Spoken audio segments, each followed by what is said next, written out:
Qu'est-ce que tu as? Qu'est-ce que tu as dans ta main? Qu'est-ce que tu as autour de toi? C'est la question que l'Éternel te pose et me pose en cette période de fête, où naturellement nous attendons un cadeau par-ci, un présent par-là. D'autres même s'énervent, se fâchent lorsqu'ils ne reçoivent rien. Ils sont aigris. L'Éternel nous pose la question de savoir ce que nous aussi, nous avons à offrir à l'autre, ce que nous avons à semer, à planter dans la vie de l'autre. Pourquoi maintenant? Eh bien parce que c'est la saison, c'est la période de fête, c'est la période de joie. Souvenons-nous que nous venons de célébrer la fête de Noël, qui pour nous les chrétiens est significative. Il est vrai que beaucoup débattent sur le jour de la naissance de Jésus-Christ, mais le plus important, c'est que Jésus naquit un jour. Et la date du 25 décembre a été choisie par les hommes pour célébrer cette fête. Et Noël, c'est la preuve indéniable de l'amour de Dieu pour les hommes. Noël, c'est le don de Dieu pour l'humanité. C'est l'amour de Dieu qui s'est matérialisé en la personne de Jésus-Christ. Il est écrit dans Jean 3, verset 16. Dieu a tant aimé le monde qu'il a donné son Fils unique, Jésus-Christ, afin que quiconque croit en lui ne périsse point, mais ait la vie éternelle. Dans ces périodes de fête, ce sont des périodes de cadeaux, périodes de donation, périodes de partage. Et donner sans aimer, c'est possible. Donner pour se faire voir, donner pour se faire remarquer, apprécier. Mais aimer sans donner, c'est impossible. Quand on aime, on donne automatiquement. L'amour engendre le don. Voilà pourquoi Dieu a tant aimé le monde. Il ne s'arrêta pas là, qu'il donna. Il matérialisa son amour en la personne de Jésus-Christ. Je viens m'adresser à toi qui m'écoutes. Toi qui refuses de donner. Toi qui dis que tu n'as toujours rien, tu n'as jamais rien du tout. D'ailleurs, ce que tu as ne te suffit pas. Tu ne travailles pas. Les autres donnent parce qu'ils en ont. C'est à toi que je viens m'adresser. Dieu n'avait qu'un seul fils. Ce qu'il avait de plus valeureux, de plus précieux, Dieu le planta sur la terre. Il le sema sur la terre. Et quand Jésus-Christ vint, il mourut, il ressuscita, il nous engendra. Il enfanta des milliers et des milliers de fils et de filles de Dieu à son Père. Car il est écrit, si le grain ne tombe et ne meurt, il ne peut porter du fruit. Nous voulons tous porter des fruits. Nous avons des grandes réalisations pour l'année qui vient. Mais nous refusons d'appliquer le code de la multiplication, la loi de la multiplication. Toi qui caches toujours ce que tu as, toi qui refuses de partager ce que tu as alors qu'on te voit boire dans des bars, on te voit acheter de nouveaux vêtements, toi qui gardes ce que tu as pour toi et pour ceux-là qui te sont trop chers, pour tes enfants, et tu fermes la main à celui-là qui est dans le besoin. C'est à toi que je m'adresse. Parce que tu as entendu dire que pour s'enrichir, pour évoluer, il faut cacher, il faut amasser, il faut garder, il faut préserver ce que tu as. Et recevoir, ne jamais donner. Ou alors donner au minimum. Je viens te dire que ceux-là qui pratiquent ces genres de formules, sont ceux-là qui vivent dans la disette mentale, spirituelle, physique. Ceux-là qui appliquent toujours les formules humaines, les ABC de la réussite, ce n'est pas mauvais. Mais cela devient une abomination lorsque cela vient contredire la parole de Dieu. Lorsqu'on te dit que pour t'enrichir, pour prospérer, il faut amasser, recevoir, ne jamais donner. Ou alors donner quand on aura reçu suffisamment. Ça vient contredire ce que Dieu nous dit dans sa parole. Qu'il faut d'abord donner et par la suite recevoir. Car il y a plus de joie à donner qu'à recevoir. Mais donner dans l'amour. Parce que Dieu a tant aimé le monde qu'il donna. Si nous disons que nous sommes de Dieu, si nous confessons que nous sommes de lui, alors nous serons imitateurs de Christ. Alors notre amour se matérialisera par le don. Donner avec amour bouge le cœur de Dieu. Donner avec amour ressemble à Dieu.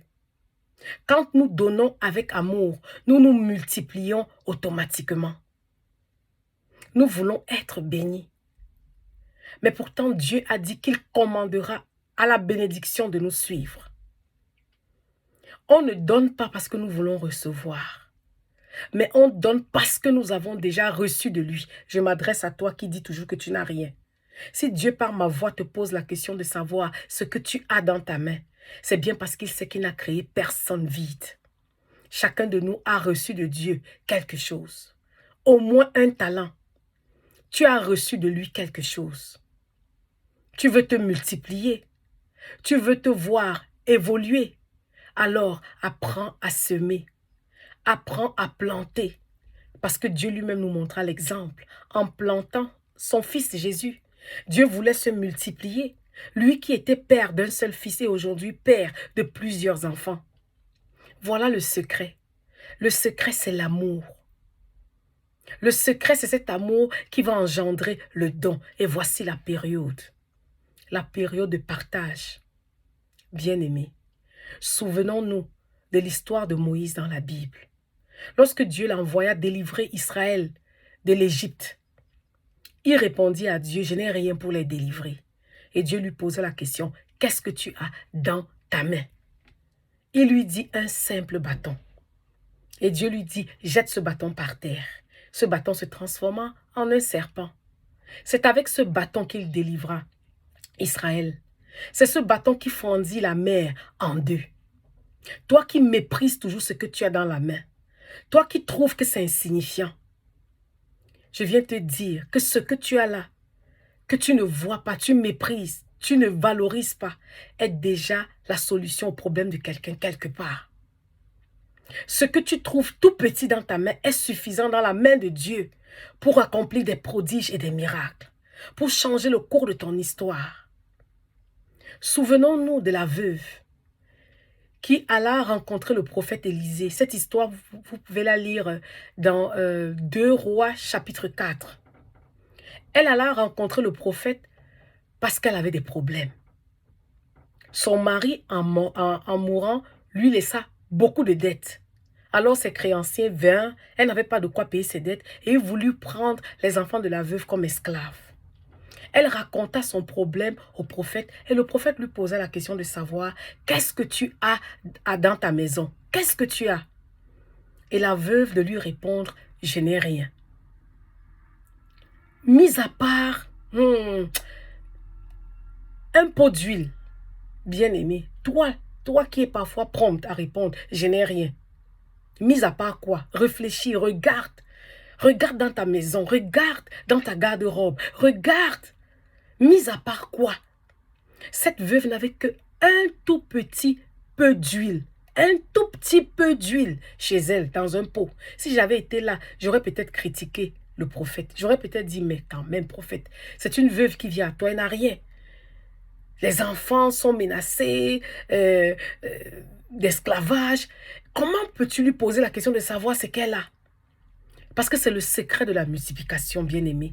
Dieu multiplie ce que nous avons déjà, ce que nous avons dans la main.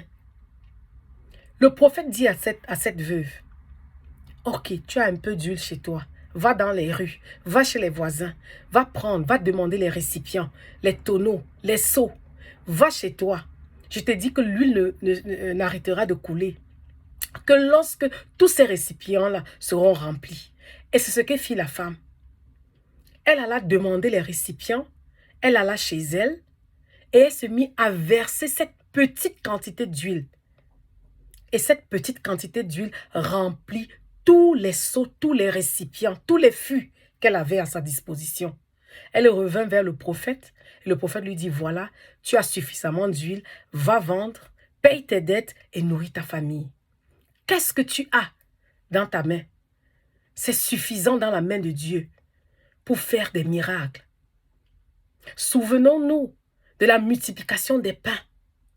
avec notre Seigneur et Sauveur. Cette histoire, vous pouvez la lire dans Jean 6, dans Marc 6. Les disciples vinrent vers Jésus lui dire, la foule est affamée.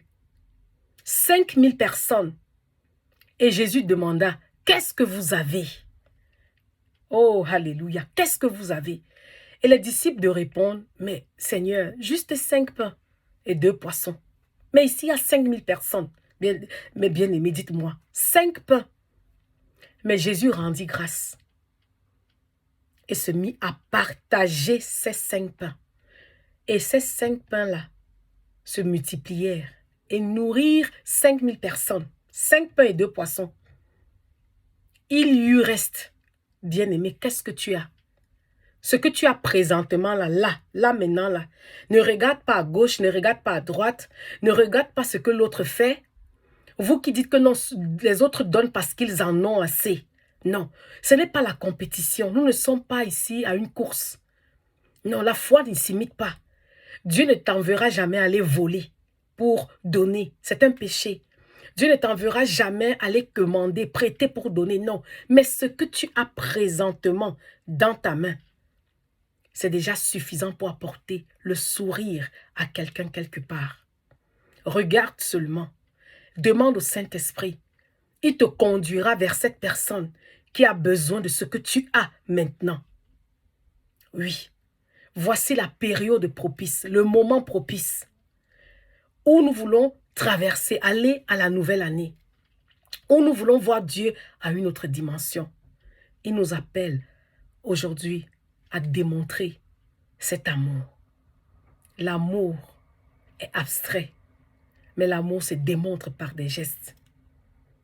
Bien-aimé, au son de ma voix, sème, plante, et tu te verras te multiplier. Tu verras tes affaires se multiplier, croître. Et surtout, fais-le avec amour. Fais-le avec amour. Et tu seras béni. Je te souhaite bonne année.